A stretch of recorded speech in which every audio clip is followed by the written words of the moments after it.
गाई चारायला जायचे आणि गाई घेऊन गेल्याच्या नंतर आणि मग सर्वांचा डबा चांगला असेल असं अजिबात नाही, तर त्याच्यामध्ये काही गरीब गोपाल, काही गरीब मित्र असायचे आणि मग या मित्रांना आपला डबा एकमेकांना देण्यासाठी मनामध्ये संकोच निर्माण व्हायचा।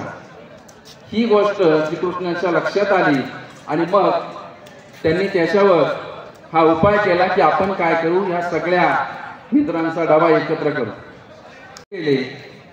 एकत्र केल्याच्या नंतर आपल्याला माहिती आहे की त्याचा आपोआप काला तयार झाला आणि मग तो काला एकमेकांना वाटला, सर्वांनी तो सेवन केला आणि मग श्रीकृष्णांनी त्यांना विचारलं की आजचं जेवण कसं होतं। त्यावर सगळ्या मित्रांनी टाळ्या वाजवून आनंद व्यक्त केला, कारण तिथे गरीब श्रीमंतीचा भेद दूर झाला होता। सर्व मित्र एकत्रित त्यांचं संघटन झालं होतं आणि म्हणून हा संघटन करण्याचा साहसी धाडसी खेळ या ठिकाणी जगमान्य झाल्याचं आपल्याला दिसून येते। मुंबईसारख्या ठिकाणी, ठाण्यासारख्या ठिकाणी आपण जर पाहिलं तर मोठमोठ्या शहरांमध्ये अगदी विदेशी पथकं सुद्धा दहीहंडी फोडण्यासाठी आपल्या भारतामध्ये येतात आणि या साहसी खेळाचा आनंद लुटतात। आपणही आज त्याचा आनंद या ठिकाणी लुटणार आहे।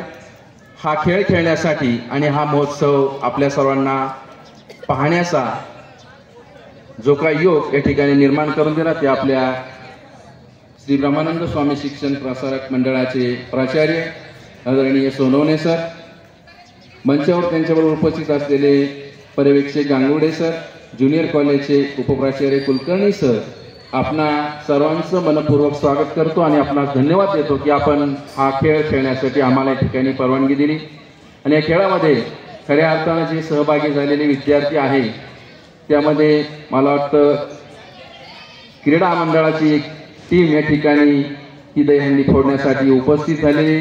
तुमच्याही पैकी आपल्या ज्युनियर कॉलेजच्या काही संघांना, काही विद्यार्थ्यांना यामध्ये सहभाग घ्यायचा असेल तर ते ही दहीहंडी फोडू शकतात।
आला गोविंदा आला डोळ्याच्या पोरींनो जरा मटके सांभाळा रे आला मटके सांभाळा टेन्शन नाही लेता ये बंदा किती पण उंचावर बांधा टेन्शन नाही लेता ये बंदा किती पण उंचावर बांधा आला हा थराचा गोविंदा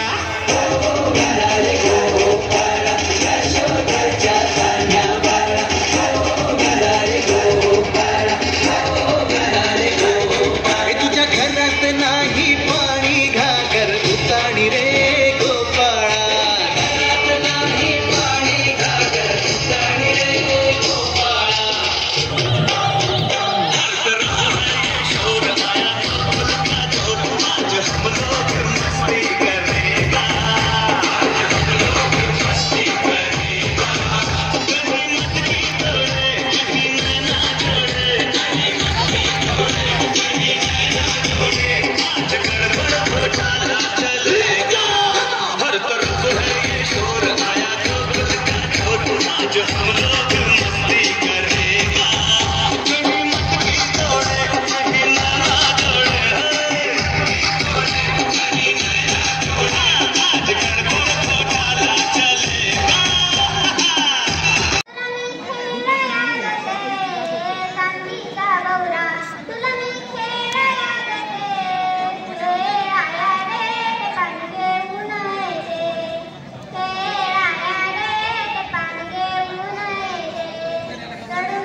तुला